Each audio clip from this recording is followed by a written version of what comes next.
Excellent. My man, we are live, we're direct. So good to see you today. How are you today, Kevin? Likewise. I'm well, thank you. I'm well. Very busy, but I was saying to someone on the call earlier on that me saying I'm busy has been my answer for the last 3 years. I mean, nothing new, but I've got a break coming up next week, so excited for that. Yeah. Oh, How about yourself? fabulous. No, I'm great. I'm great. The sun is out, the sleeves are on, short sleeves are on, the guns are Yes. out. Yes. England and Ghana did the business in the World Cup. So hey, I'm still a happy man. So very much Yes. forward to today's conversation. And I know you mentioned being busy, so we're time pressed. So I'm gonna jump in. I'm gonna do introduction. I want you to fact check me when we get to the end of the introduction. But just to give people sort of context. So are you ready? Yeah, ready. I believe you were actually born ready, so it's all good. Born ready. Yeah. Awesome. So welcome back to Coffee with Kofi, the podcast where I sit down with extraordinary people doing extraordinary things and have the kind of honest, inspiring conversations that remind us all of what is possible. Today's guest is someone close to my heart. I've had the privilege of hosting his organization's 5th anniversary celebration, and I'm fortunate to mentor with the incredible community he has built. So trust me when I say this one is special. Um, he grew up in Newham, faced over 100 rejections, and instead of giving up, he turned every closed door into a blueprint for change.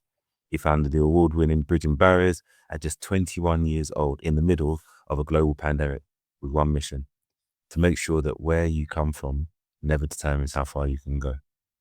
Um, he advises organizations on building inclusive early career pathways, partnering with the likes of Microsoft, NatWest, Universal Music Group, and Snapchat. He's a global top 40 under 40 most influential people of African descent, was awarded a British Empire Medal, the BEM, in the King's New Year's Honours List for services to young people, is a top 100 change maker, and quite simply, one of the most purpose-driven leaders I know of, and a fellow faith-driven British Ghanaian. Ladies and gentlemen, grab your coffee and let's sip into that inspiration. My brother from another mother, Kevin Osei, is in the virtual building. Kevin, Wow. welcome, and thank you for saying yes once again. Wow. Kofi, what an introduction. I need to steal that that introduction from you because that's phenomenal. I mean, you make me sound like somebody that I don't feel like I am. So thanks so much for the kind words, and it's always a pleasure to catch up with you. And thanks for having me, man. Really looking forward to today's conversation. No, for sure. Though I did tell no lies. I mean, I worded it as I worded it, but I didn't tell any lies. Hopefully you can concur. Was there anything in there that was No lies? No cap. No cap. No cap. Exactly. No, we don't do it for the cap or the clown. But brilliant. So we're gonna get into it straight into my first question for you, Kevin, is some people will know this if they've read about you. You grew up in Newham, which if people don't know it, for me, it's kind of in the foothills of Canary Wharf, if there's such a thing. Um, one of London's most deprived boroughs, if folks don't know. And I mentioned earlier that you faced over 100 rejections trying to get some work experience before eventually you landed an internship. At what point did that experience of applying rejection, stop feeling like rejection and failure and start feeling like fuel for something bigger? Yeah. Great question, Kofi. And to your point, like it certainly didn't feel like fuel at the time. You know, it definitely felt frustrating and personal to go through so many rejections over the course of 5 years, struggling to get feedback. You know, employers get so many applications where they just don't have the capacity to give people feedback, right? And so for me, there was always that constant imposter syndrome. Am I good enough? You know, but for me, the turning point was when I had a mentor who helped me to secure the work experience and internship, like you said. And that was when I realized that the issue wasn't about talent. At first, I thought it was the talent, but I realized that it was the access, it was the guidance, and it was the networks. And then later on, before starting Bridging Barriers, that's when I finally started to understand that thousands of young people were facing the exact same challenge. It wasn't just a Kevin Osei challenge; it was a national challenge, if not global and international. And so that was when it started to feel like fuel. Where I felt, okay, I've got this sense of responsibility now, whereby I know how it feels to need support and not get support. And I also know how it feels to need support and get support and how life-changing that can be. And so for me, after getting the support with Bridging Barriers and having that personal kind of setback, I realized that it was evidence of a bigger systemic issue. You know, many talented young people are often overlooked because they just don't know the rules of the game, quote unquote. And so today I see those Rejections looking back as preparation. Because without them, I wouldn't be where I am, and I probably wouldn't have started bridging barriers. It came from having to go through that adversity. So one thing I like to talk about is the beauty of adversity, right? Because there's so much value that comes off the back of it. Yeah, I can't agree with you more when you talk about the journey. But what strikes me is the fact that people can sometimes be impacted by something, but don't necessarily do anything about it apart Yeah. from what benefits them. And there is a scripture, I think, where it says something along the lines of many are called but few are Yeah. chosen. Yeah. Yeah. Yeah. You were called, but then you also chose yourself to say, Mm. I'm going to make this different for someone else. Like, Yeah. what motivates you to do that when in the middle of a pandemic, which Mm. is wild because a lot of people were figuring things out, they were holding back and not necessarily investing in starting new projects. Mm. But you had the conviction at 21, Yeah. 21, in probably one of the most uncertain times in living memory to say, I've been called. I'm choosing to answer that call, and I'm going to do this, and I'm going to do it now. Like, what gave you that conviction? Yeah. Yeah, great question, Kofi. So for me, COVID exposed inequalities that already existed. So for me, my academic route graduated during the pandemic. So for me, I saw a lot of talented graduates who were struggling to find jobs, and many just didn't even know that application had opened, months earlier, and all these different things. And so I kept hearing the same story, no networks, no mentors, no guidance, no confidence, right? And so for me, I wasn't actually thinking about building a charity. It was about solving a problem that I understood personally and I had that lived experience of. And I knew that mentoring had changed my life. So for me, like I said, I wanted others to have the same access to the support that I had because I knew how life changing it could be. And so for me, the actual final push behind me started bridging marriage, which is very, very interesting, is that somebody else that I knew of, so a mutual friend of mine, started something very similar to the idea of bridging barriers. And I was procrastinating for about 2 years. I don't know if I mentioned that, but I had the idea from 2018. I didn't do anything until 2020. And so I kept on thinking if I'm waiting for the right time, someone will just take action while I'm still thinking about it. And so Yeah. I launched Bridging Marriage in October of 2020. The other person I'm talking about launched their organization in like May.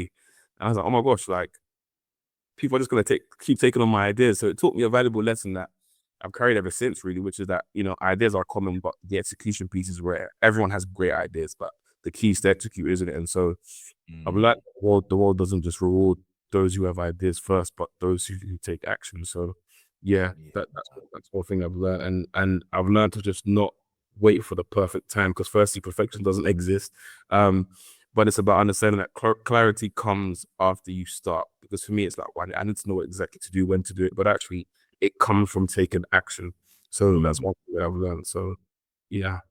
I like that. I really do. That sits with me brilliantly, in the line of work that I'm in. Just the fact that clarity comes after execution. Sometimes, yes, you can be strategic and you can have a roadmap, but really, you won't know what obstacles you're going to face until you are actually in the do. And there you realize how creative, how resourceful, how blessed you are to do what you do because necessity has always been the mother of invention. If you don't need to do it, you ain't gonna do it. But now you need to do it and you're faced with this problem, Mm. you're sure as hell going to figure something out. So thank you for sharing that because I think these are one of the gems that I needed to hear from you so that others can apply to their own journeys. It's not going to be everyone that can start what you started, but just apply these sort of really broad, great lessons to their own journeys. So you said it earlier actually that mentoring changed your life, really changed the trajectory of where you were and where you are now. For someone who's never had a mentor, they may have heard the word, but Mm. not really deeply understand it. How would you describe what that relationship actually feels like when it's working? Great question. So, in the context of what I've been talking about, because obviously there's different types of mentoring, like reverse mentoring, reciprocal mentoring, but general kind of standard mentoring. For me, one is when you have somebody who believes in you before you even fully believe in yourself.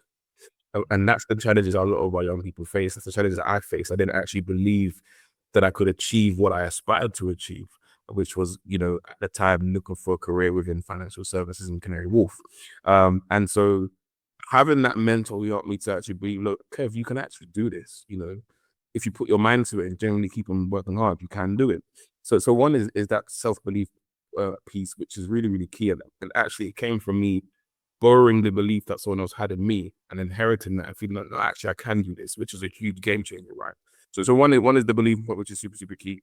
I'd also say knowledge is a key area as well. So just access to knowledge that I never knew existed. I didn't know about how to, you know, submit quality job applications. I didn't know about certain careers, you know, certain workplace expectations, all the unwritten rules of the workplace, and you know the importance of networking. So knowledge is a big big thing that mentoring really really taught me and still teaches me to this day.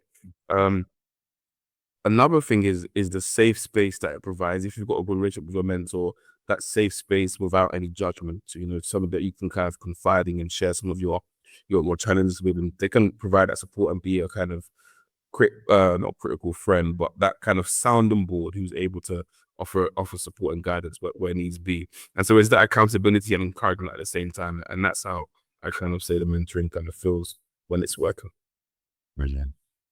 I'll try and remember what you said and summarize. So we've got belief, Yeah, and sometimes you're borrowing that belief because they believe in you before you might believe in yourself. yeah, They will bring knowledge, in terms of the do's and the don'ts, how to do things in the working environment, um, and a safe space yes, for you to unpack some of the things that you may be thinking of, because often, especially as you know, children of first generation yeah, immigrants to the UK, we don't have necessarily someone that's gone before us, that yeah, a friend here, there, or whatever. I don't know about you, but my thing was work hard, just get your head down, work twice as hard as everybody around you, especially your white counterparts, because that's what's required.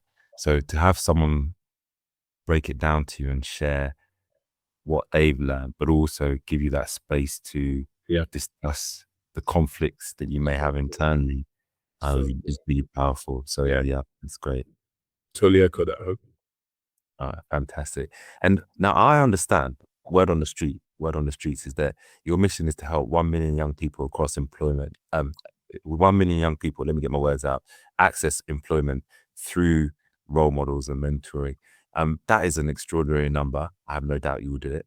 How do you lead a growing organization with that kind of ambition without losing the personal and human touch that makes bridging barriers, so special now? Yeah. And Kofi, I'm glad you say that. I'm glad you kind of recognize that USP that we have, because like, you know, like our focus is very much on that one-to-one support that young people get. Now for me, and it's funny because my target's 1 million, and young people, and you might have seen recently about how now over 1 million young people are not in education, employment, or training. Um, and it's insane, and it's something that I have a heavy burden on, as I'm sure you know. And for me, I've got huge ambitions, right? But every statistic for me represents a person. So when I say, for example, the topic of those that are neat, which is the abbreviation for not an education, employment, and training, for those who don't know, for me, that represents 1 million individual stories, you know, 1 million individual people. And I feel like it's easy to overlook it when you just see a news article or a headline about 1 million people not in education, employment, or training. That's massive. And so for me, as we've grown over the years, one thing I've become really, really conscious of is that growth should never come at the expense of people. And what I mean by that is that the goal isn't to help more young people, but then dampen the quality of our experience. And I've always been very, very focused on quality over quantity. So I always say I don't really care if only 5 people sign up to our program. All I care about is helping somebody, right? Now, by God's grace, because we've been focused on quality, that's naturally led to the growth of our program. So like we don't market or advertise our program, but every year we get around 800 applications ready for good spaces. Why? Because we care about young people. We invest in them, and naturally word of mouth happens. We have a lot of organic ambassadors who we didn't ask for, but because we care and they see that and they value it, they also share it with their friends. They post it on LinkedIn, I'm sure you've seen. So for me, I'm very, very focused on ensuring that the quality of our program is very, very, very, very good. And so for me, another thing is we're building systems and processes so that we can support more young people well, not because we want, you know, to become less personal. So for example, like if we spend less time, let's just say on admin, right?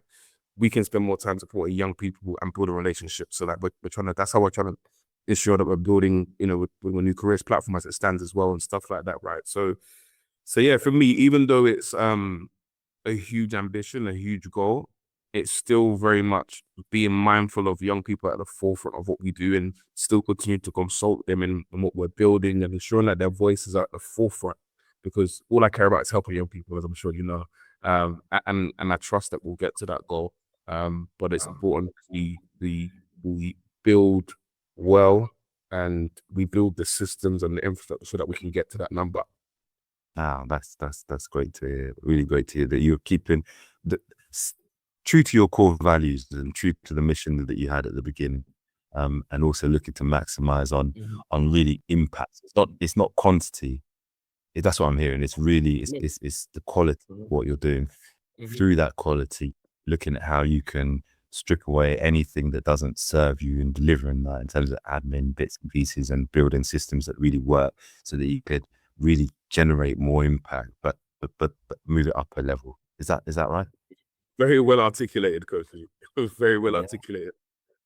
No, I'm feeling it. I'm feeling it. That's why it went, and you explain it really well. So that's I couldn't say it without you explaining it. So thank you for that. And you've been really open where we've talked before about sacrificing your early 20s, time with your loved ones, personal comforts, etc., to build this. I do not know a time where I've either messaged you or spoken to you and you haven't used the B word, as in you're busy. And I, it's there. And I've been with you at places we've been sat together talking, and in between there's things happening. You're on Yeah, the go all the yeah, time. yeah, Um, yeah.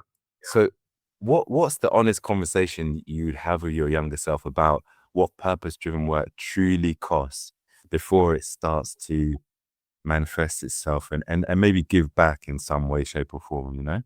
Oh, wow. It's such a good question, Kofi. And like you said, we've been at events, then you've given me some amazing words, all of them that have stuck with me, and I'm looking to actually implement and try and be a bit specific about not working and being present, right? But no, look, to your point, purpose is rewarded, right? But it's not always glamorous. From that sort of looking in, everyone will say good words and kind words, etc., but they actually don't see the sacrifices that goes into it.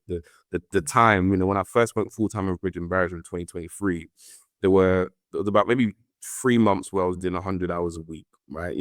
My health has been heavily impacted by Bridge and Barriers, right? You know, some context. I had like a massive weight loss journey a couple of years ago, and I put all the weight back on plus more because I wasn't looking after my health, because I Mm, was so focused on helping people. I didn't care if it came at the expense of my own health, right? Now I've learned the importance of pouring back into myself, because I remember speaking to a mentor I had, or coach I had, and I said to him, one of the reasons why I'm so driven is because I'd like to believe, I'm quite, with all humility, quite a selfless person. I just want to help people because I know how it feels like to be in their position. But then he challenged me and he said something that stuck with me since. He said that he'd argue that I'm being quite selfish by not looking after myself, because God forbid, if something happens to me, then who can be benefited, right? And then mm, after that, I was like, oh, that's actually a really, really true, fair point. And then I tried to reflect on the fact that, when I'm burnt out, and by the way, I've been burnt out a number of times, right? When I'm burnt out or on the verge of it, like, I make more mistakes and the quality of my work is affected. And I'm like, well, if I want to be the best at what I do, I want to deliver the best quality work to young people, then I need to be the best version of myself. And that involved me pouring into myself as well.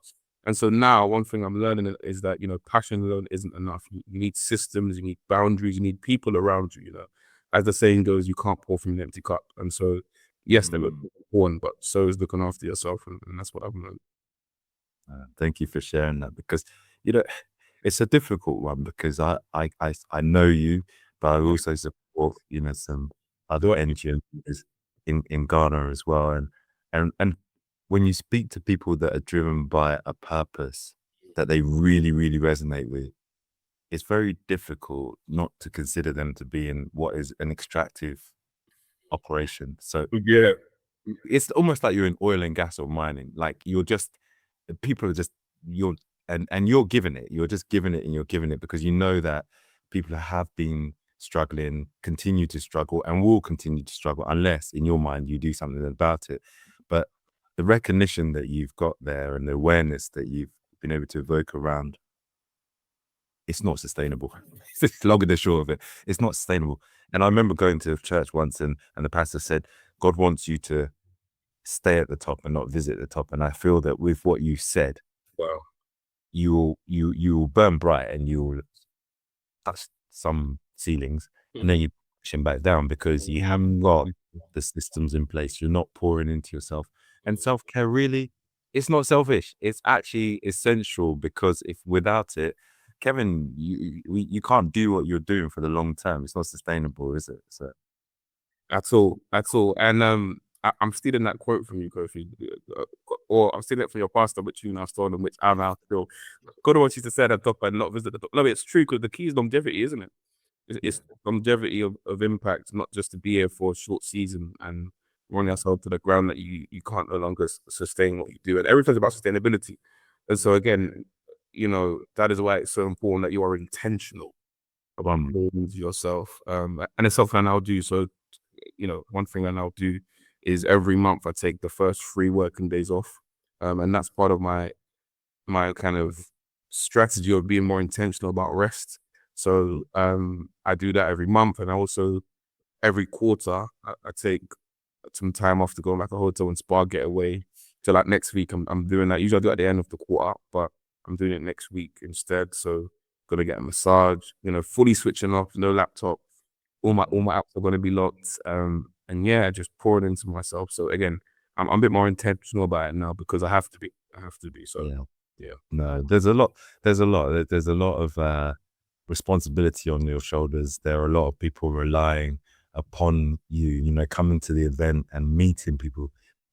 They, yeah, the energy was electric. But I'm going to come on to talk about that a bit more in a second. But I actually have a tricky question for you. I have a tricky one. So I understand that, I can't remember where I read it, that when it comes to scaling impact, integrity is a non-negotiable for you. So it's a bit similar to what we talked about. You want quality, but also integrity is a non-negotiable for you. And that compromising your values is very rarely a good thing. Can you give us a real example of a moment when you were tested on your values and how you navigated it?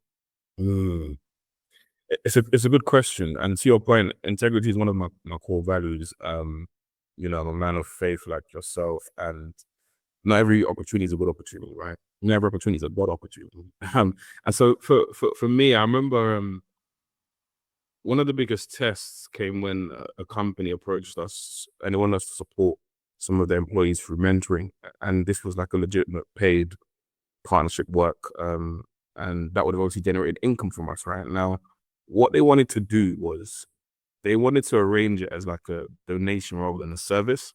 And obviously the challenge was that obviously a donation should be given freely, right? Without expecting something in return. That's what a donation is. Whereas there was a commercial exchange. Now that alongside another reason, which I'll have to tell you offline, kind of raised some red flags around whether or not this was the right opportunity for us to take. Now, this is in 2023 when I'm full-time, I went full-time and we have no money. I've taken this big risk. I need funding. But it didn't sit right with me that this wasn't genuine in terms of like, this isn't a donation. No, structure this properly, but you just want to maybe write off tax or whatever, whilst also benefiting when actually it's not that. And so for me, I had to ask myself, am I building an organization based on convenience or principles? And so for me, one thing I've learned, this alongside another business that I had at the time, was that ultimately tests, when you're tested, it's easy to talk about values when they're not tested, right? But when they're tested, it's a real kind of test to see whether or not you mean what you say. And so we ultimately said no. Not because the opportunity was bad. We would have loved to have helped, their employees for our mentoring, but it just didn't align with how we believe characters should operate. And I've always kind of believed that, trust takes years to build, but could take minutes to lose. So for me, you know, protecting that integrity of bridging barriers was worth more than the short-term outcome. Yeah, like great that you were able to see that in the moment because I can well imagine, like sitting there, you've started this thing, funding to keep it going is the lifeblood. I mean, it's for any organization, revenue is the lifeblood. In your case, it's funding, it's different advisory fees you might get from supporting all of this. And here you are, someone saying, we'll give you the money, but we're going to do it in this way. And I can't imagine what it must have been like to sort of think about it. How long did it take you to decide? Because if you say it was instant, I'll rent. It certainly wasn't instant. So Kofi, even another. So I won't go into too much depth because we can easily make this a church sermon or conversation. But it was a prophetic word that I was given initially from somebody at a church event that an opportunity is going to come that I'm going to have to turn down because it just doesn't align um with what we're building at Bridging Barriers and what God wants me to be doing. But at the time, I was speaking to lots of different corporates and funders. I'm like, okay, but how am I going to know which one it is? Like, this is tough, God. We need money. And so it kind of confirmed something I already knew. So it was a bit easier to say no. I didn't say no straight away. I had to think about it, pray about it. You know, God, are you sure this is a good opportunity? Squeeze this one through. You know what I mean? But yeah, so it took me I think a couple of weeks, and I got back to them and I said, look, yeah, I, I don't think I don't know if I made up a lie or I can't remember what I said, but I had to turn it down. Yeah, no, good on you to stick by your guns. And yeah, sometimes you probably know it really well now anyway, but you'll go into such a partnership, and if it starts off funky, it will continue to be funky, and then you have the work of extracting yourself and all the stress that you put on yourself because you didn't hear that voice inside you saying, "This isn't the one. This isn't the one." Yeah. So Or you heard it, but you just didn't listen. You know, you chose to ignore, and now you're consequences, right? So yeah. Have to, absolutely. No, thank you. And coming back to your 5th anniversary for Bridging Barriers in December last year. I mean, hosting that was phenomenal, and the energy that was in that room was really electric. You had, past mentees, current mentees, you had mentors in the room. I remember seeing Marina, who put me in touch with you, a brewer, who put me in touch with you in the first place some time ago. Um, and when you looked around at everyone gathered, what went through your mind? wow. At that moment? Yeah, such a good question. I mean, so much joy, and gratitude. Just thanks to God because yeah, like to have that many people. We had nearly 200 people in the room. I think it was about 180 odd people. Um, so gratitude was number one, and I thought about where it all started. You know, one idea, you know, in my bedroom at university, deciding to just take this risk, not knowing what exactly I was going to do or how we were going to go about building it, and just helping about all the young people that we've supported and just hearing their stories. You know, we had as you remember, we had a photo booth thing, and afterwards there was like a booklet where people wrote some kind words, and I remember just reading it afterwards, and I was overwhelmed. I'm not really an emotional guy, but I got quite emotional because for me, Kofi, because I'm always working, I don't reflect. I don't really get a chance to reflect. When I was just reading all the nice words from people, and you know, I wouldn't be where I am without Bridging Barriers. You know, you've changed my life. The work you do has changed my life. All these words is like wow, you know, like uh, an immense level of gratitude. And one thing I thank God for every day is for trusting me with influence and trusting me to do the work that I do, you know, and to steward it because it's not easy. It's not easy. And just having so many people show up for us, you know, I'm sure you remember the panel and just hearing the stories, you know, one of our young people that was homeless and now she's got an internship at JP Morgan and she created some program to help like all these stories with we got loads of them and it's just an immense level of gratitude. You know, I thought about our mum as well and the sacrifices that she made and the values that she installed in me.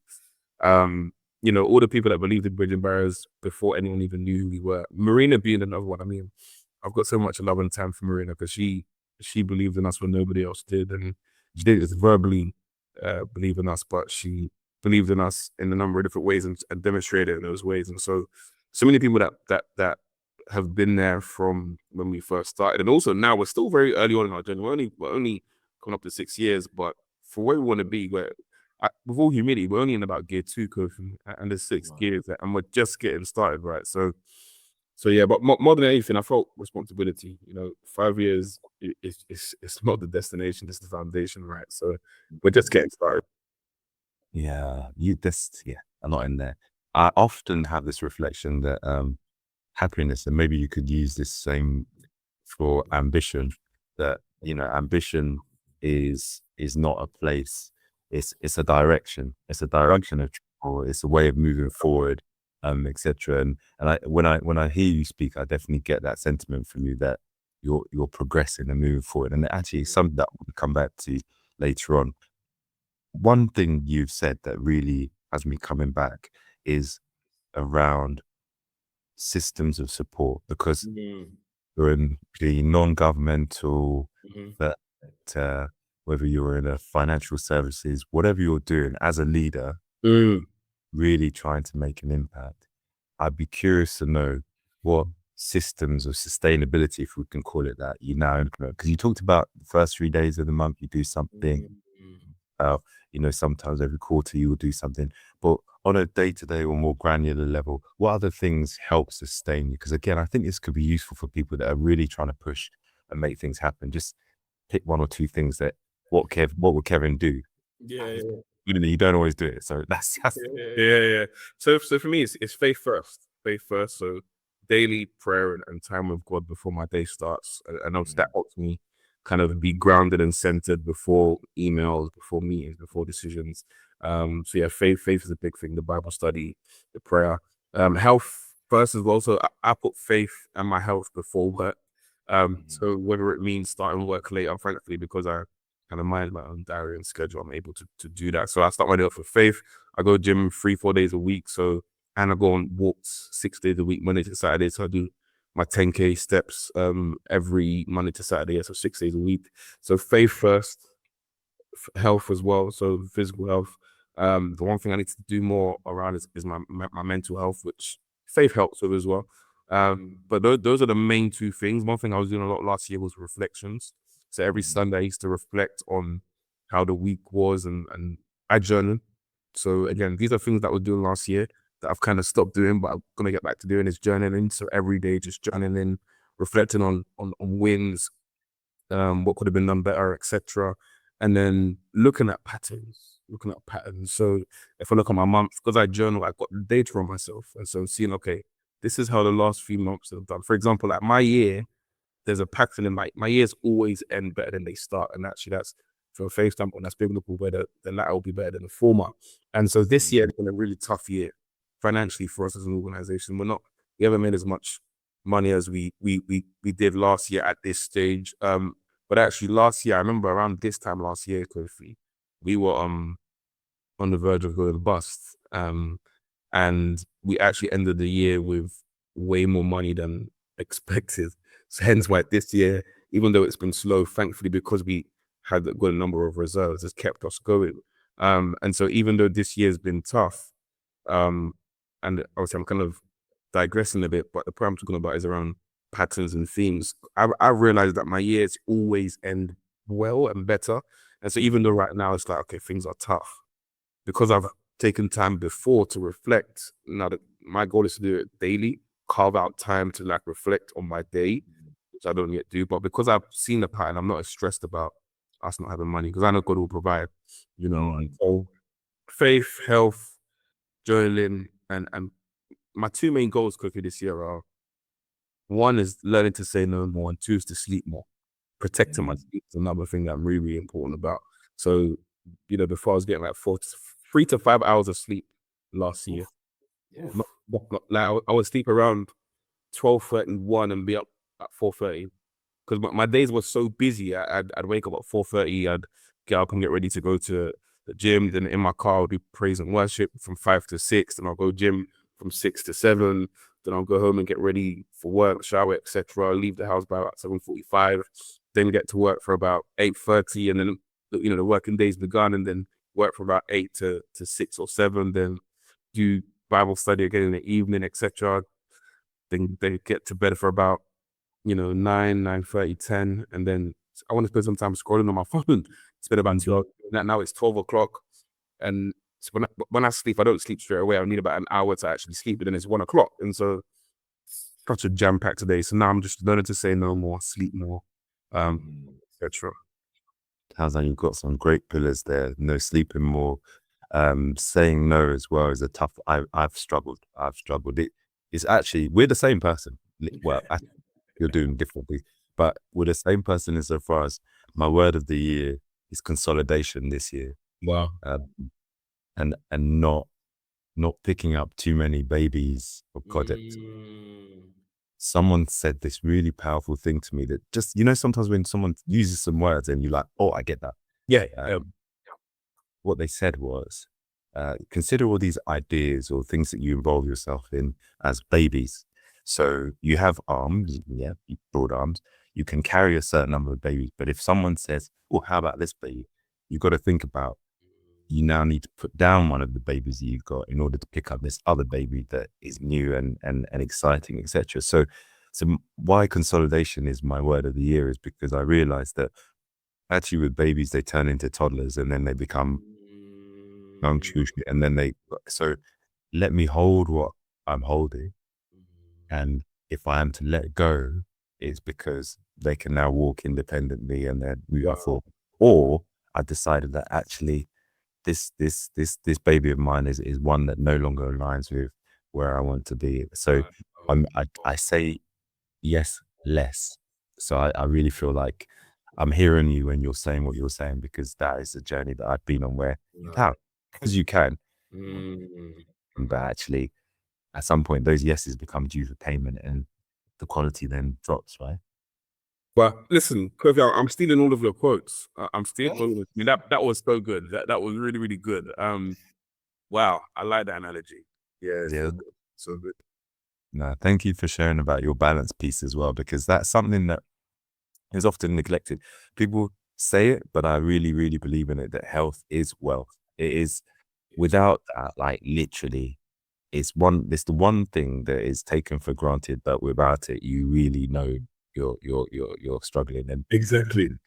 how can we be sustainable in what we do and bring our best to something when our health is not really something that we take care of? So I'm glad that you find ways. And the journaling piece, I love for you, because you're someone who, for me, you you'll forever or have forever looked at the gap between where you are, even what we just said, it's the gap between where you are now and where you know you can be. You talked about the car metaphor. You're in second gear, there's 6 gears to go.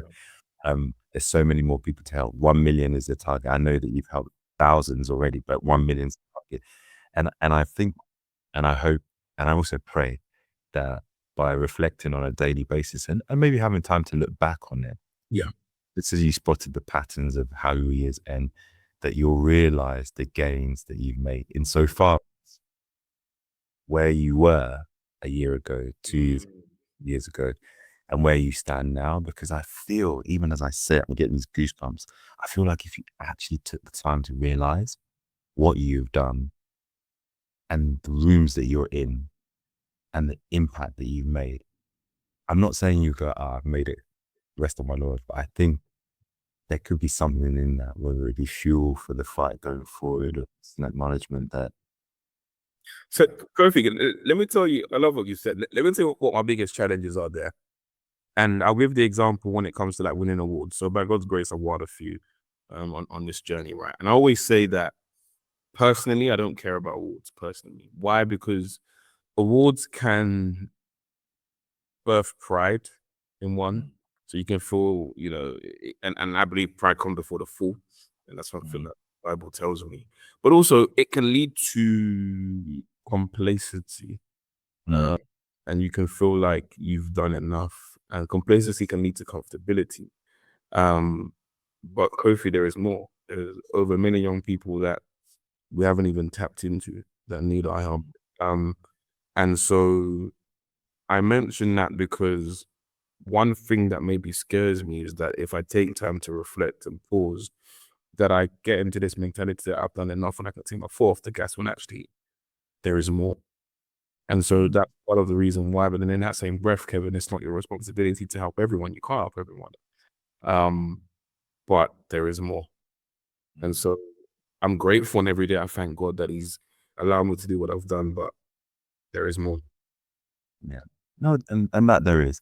And I think in all things, we have to recognize our unique gifts to do what we do, to do what you do. And so I honor that your lived experience and how you're fueled um, is not necessarily going to be the same as everybody or me. But yeah, sustainability is the one for me, and also some if there is an opportunity for some recognition of thing, but foot is not coming off the gas, but we're doing the thing because I think it's this journey that we're all on and that we call life is one that there is never a destination where you're going to be saying to yourself, "I've made it," because you're evolving. I bet you'll get to 1 million and it'll be like, "1 million, You're let's do right. 5, we're You're right. global." I know, You're I ready. know you will do that. So my provocation to you is perhaps not entirely. There is room to enjoy the journey as you're journeying because your goalposts will shift. I can sense it now. So while you're on that, enjoy the journey, look after yourself, but then use that enjoyment to fuel you. I know why I'm doing this. I'm enjoying it because these people are benefiting from it. Take some of that out of what you're doing and push forward.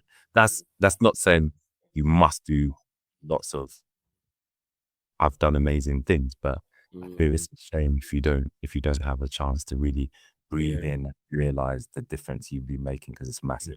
Yeah.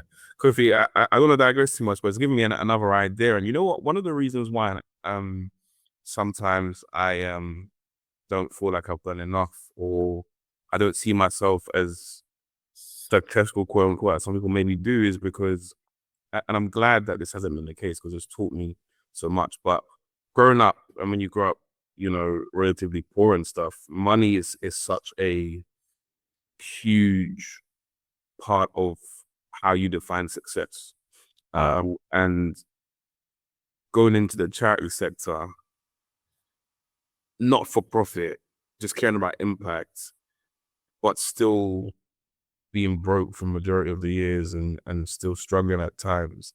I've often still sometimes subconsciously, because of how I've grown up, tied success to how much money you have. And so for me, when people are like, Kevin, you've done so much, you've done this, you've got this award, but we still need money, we're still struggling. It's like, okay, but there's like, one, there's more people to help, but also I need money too, right? And so even that sometimes is a struggle with me because it's like, yeah, all of this sounds good, but my life hasn't changed much in that sense. You know what I mean? Like all these opportunities, all these awards, yeah, but I received this award, but I'm not getting funding with it. Maybe if this award meant you get 20K or 20, or I'll take that, but it's all great, but it's like, yeah. Yeah. No, I appreciate that. I really appreciate that there's a nuance and there's a connection that's been made historically with not having and having some scarcity, and then there's knowing that there's value in what you're doing, there's impact in what you're doing, and then the recognition. And they don't all tie together all the time. Sometimes it is, I hear you, I really do hear you that you're doing this, and what would fuel you or what would make you acknowledge a degree of success would be the financial um, security or sustainability for the organization to know that your reserves are at X level, then like, okay, we're doing the work and we've also got the finances around that work to make us know, yeah, we're stable going concern. I'm not having to, no doubt, hustle and see where you can build new programs and how you can, and yeah. So I'm really, really acknowledging you for that honesty because it's not for the faint-hearted, That's why many are called, but few are chosen. Because a lot of people are like, "Yeah, nah, no, thank you. I'm good. I'm not going to go down that path that you're doing it." Yeah. So we will keep you in our prayers. But I'm mindful. We're making great progress, and I've got maybe just a few more questions for you. And the one that's come to my mind is actually something that around learning, but learning from your perspective. So I appreciate that you've set out to, open doors for young people. And I'm curious about what the young people that you've worked with, directly mentoring or who come past your doors have taught you, how has mentoring others changed Kevin Osei, or you perhaps didn't expect? Yeah. So, I mean, young people have taught me resilience, because it's something that I've had to develop myself through life experiences and stuff. But I mean, some of the challenges that they face and how they're overcoming it, like I said, for example, whether it be homelessness, whether it be, all sorts of challenges that life throws at you alongside trying to get a job, but still persevering. I mean, it's so inspirational, isn't it? And so one is resilience, which also links to my next point, is they've kind of challenged stereotypes about Gen Z. And so why in the kind of mainstream, Gen Z are seen as maybe like a lazy generation, microwave generation. They don't want to work, etc. But the young people that sign up to our program, they're amazing. I mean, employers need to work with us because they're missing out on some great talent, right? So they've certainly challenged stereotypes. Um, and yeah, I think it's just about understanding that most of them don't lack ambition. They've got ambition, they've got talent, but they're just lacking access and guidance. And that's why the work we do with all humility is so important, because they just need support to get to that next level. And so, yeah, they've reminded me that, potential is everywhere, but opportunity is. Yeah.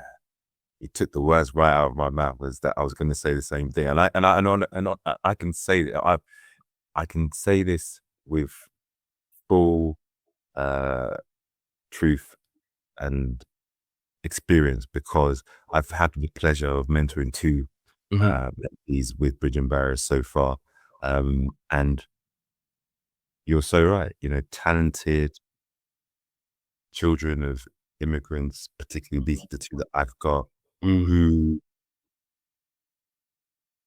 have an ability to do so much, but just don't know where to start. Like, do not know how to really gain access to these things. And what I found is, like, without the mentorship, the expectations that they set for themselves, because they don't have anyone guiding them, they don't have anyone saying that I believe in you, you can achieve that. The expectation they set for themselves are shamefully low, because these are bright graduates or partway through their university studies who could really make an impact. So I felt it, and I can say exactly what you said, that talent is everywhere but opportunity isn't, so we must do what we can. Thank you. Now, Kevin, for someone who's listening right now who feels stuck between a role that pays the bills and a calling that sets their soul on fire, may not necessarily pay the bills as much as people think, but sets their soul on fire, what's the most practical step you'd encourage them to take today? And I'm not talking about someone leaving your job necessarily to become an entrepreneur. I'm just saying someone that's sitting somewhere and feeling stuck and has a sense that they could do more, they could do something that would really inspire their soul and make them want to wake up the crazy hours that you wake up. Just Yeah. that you'd say was the first step that they could take? It's a good question. Actually, the first thing I was gonna say was, to your point, like don't quit your job tomorrow. For example, like your calling doesn't have to be. Your calling doesn't start. Your calling doesn't need to start with a dramatic leap. Like sometimes it starts with maybe protecting your evenings or your weekends, or a few hours a week to explore what matters most to you. So it's just about being intentional and protecting that time, as the saying goes, like, using your 5 to 9 after your 9 to 5 is what some people say nowadays, right? So I'd say that. And I'd also say starting small, and just starting before you're ready, right? Because a lot of people just wait until they're ready, but that perfect time, like I said before, never really exists. So maybe it's starting by, I don't know, volunteering for a cause you care about, or starting to post on LinkedIn, or organizing an event, or mentoring someone, or whatever it may be. But not waiting to have a perfect plan. Talking to people. One thing I've been reminded of recently is that conversations are so rich. Conversations like this, they're so, and just general conversations, just getting people's inputs and stuff, really, really important. So I'd say, one, you're not quitting their job but actually just protecting time to explore what they want to do, starting small and not being afraid to start and fail, like learning the importance of failure. I love failure. I call myself a specialist at it. I fail all the time. But it's the way to grow, right? I love it. And so I'd say that. I'd also say maybe testing ideas before making huge decisions. So like with me, with Bridge and Barriers, before I started, I didn't expect it to be what it is. Well, maybe not where it is this quick, and we're still very, very early on, right? But for me, I'd certainly recommend people maybe like run a pilot or speak to potential customers, do something, host an event, build a simple version first, right? And then get feedback, because feedback is knowledge and knowledge is power, right? And so I'd say do that and just, take action, especially before you have all the answers, because people feel like they have to, with me, there's a time where when I went full time in 2023, I was spending so much time like planning and not doing anything, but just trying to have this perfect strategy. But it's like, just keep doing the work. Do you know what I mean? Keep doing the work. Because you learn from doing the work, from events, from an experiment, rather than just doing 6 months of thinking. Oh, brilliant, Kevin. I could come back and summarize that, but I think you laid it out perfectly in terms of some of the practical steps that you can actually take. And I think probably one of the damn, there's two favorite ones. One is that it doesn't have to be a thematic league, and the second is probably the action piece, because you start where you are, use what you have, do what you can, and better tools are always generally found along the way. Once you've made it known to God, the universe, Allah, Buddha, we are where we are, but I don't be scared. Whatever it is that drives you, once you start and there is momentum, Yeah. then people just come into your life. Like the way we got to meet, like I was like, when I want to do something, I want to give back. Yes, I work with leaders, but what about aspiring leaders? What benefit from knowing what I have learned, not saying at all, but know what I know to help them on their journey to get to where they need to get to faster. And I was like, I need to. And then I speak to Marina and she's like, oh, do you know I'm like, no, he sounds like he's from Ghana. Yeah, he is. I'm like, how? I need to know him. And look at this, how, so start where you are, use what you have, do what you can, and the way will reveal itself along the journey for sure. Just one more massive shout out to Marina. I hope to with this. Marina, I love you loads. I appreciate you. We appreciate you. That makes two of us for sure. I will definitely do that. Now, my last question, and then we'll do a short outro. Is I said it in the intro just to remind people, you're top 100 change maker, British Empire Medal recipient, and the CEO of a charity that's already transformed thousands of young lives. About 2,000 since 2020, roughly.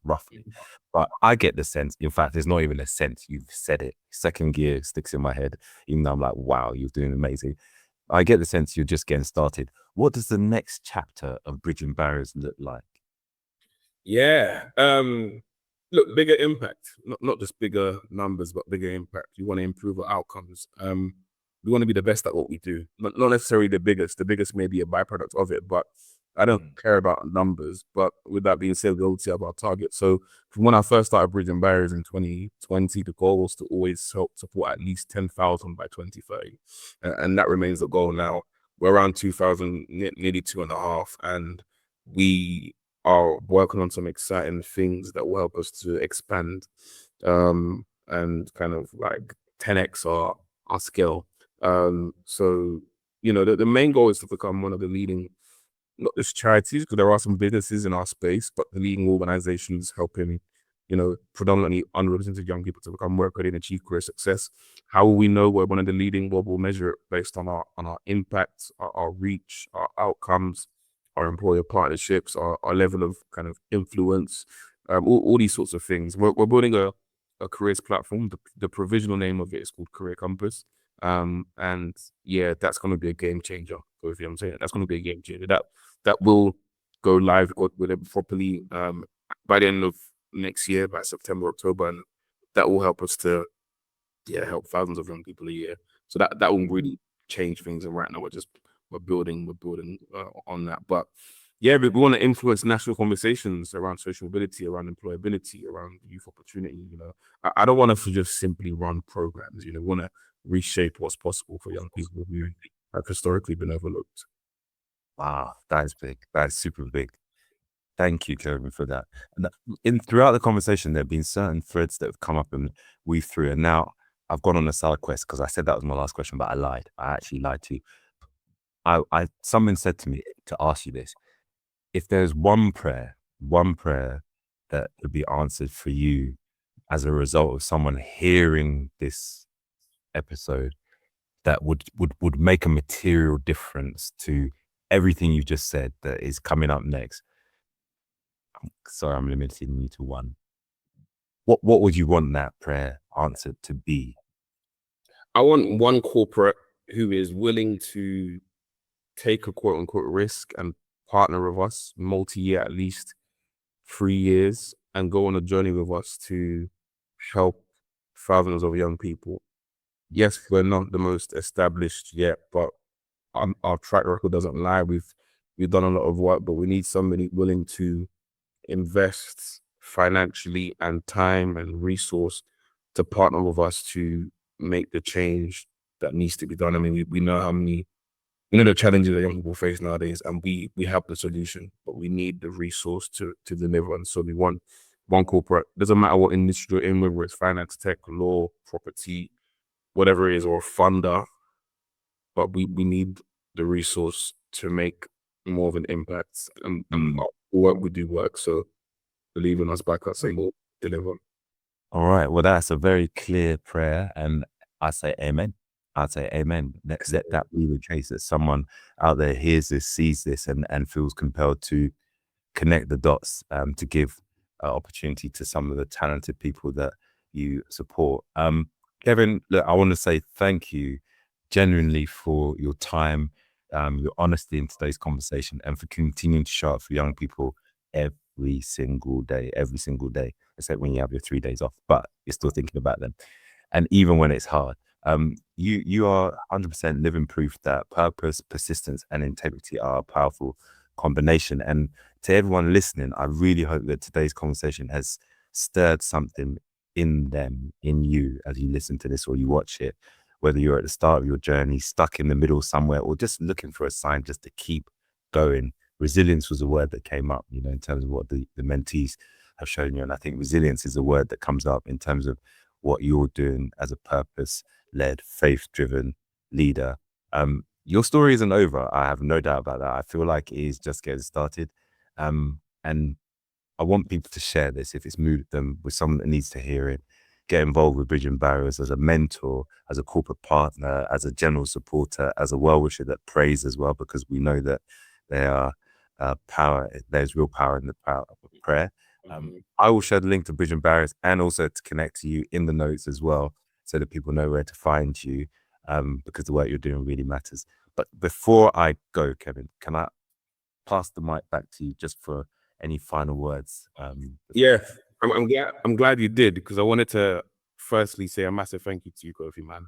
Honestly, I'm not just saying this because we're recording. I owe you so much time. I owe you everything. I mean, since we met, you've been so supportive, so genuine. You've been you've been a sponsor, a mentor, a supporter without us formally establishing that. But whether it's even when you put your hand up to host our 5-year event, and you did an amazing job there. The LinkedIn post, got a good network, and talking about us, that brings eyes, the introductions. You've done so much, and if there's anything I want to say, it's thank you. It's thank you, because I really appreciate even this opportunity. For me, all I care about is helping young people, and so what you're doing helps to bring visibility to what we do, which in turn then helps more people, and that's what I care about, and that's all we care about. And so thank you for your support, thank you for your humility, and keep doing what we're doing. That's my final words. Feels like someone's about to start chopping onions. They're chopping onions in here. So I know what's, but my eyes are feeling a bit warm, and I Yeah, yeah. thank you. I take that and I thank you. And I can only say that if you want to go fast, you go on your own. But if you want to go further, you go together. And I think when I've been fortunate and blessed to be introduced to people that are doing work that aligns with things that I'm passionate about, and making a difference to the world as a whole, understanding that if we all win, well, then we all win. It's simple. You get it. And I'm happy to lend my energy towards that in any way I can. You've actually had me lost for words. So I'm gonna try and remember the outro that I was doing after that. Thank you, Kevin. I just want to say thank you to everyone that's tuned in to listen. Thank you to your family for the support they're giving you. I've got the pleasure to meet them at your 5th year anniversary. Thank you to all the corporate sponsors, past, present, and the ones in the future that are going to come. Thanks to all the mentees that show up. Everyone listening to this or watching this, thank you. Keep pushing, keep growing, keep showing up. This is being Coffee with Kofi, and I didn't lie. It's been inspirational. So thank you so much, Kevin. Have a wonderful evening, afternoon, weekend, and we'll see each other very soon. We need to catch up. Very soon. Take care. See you. Bye.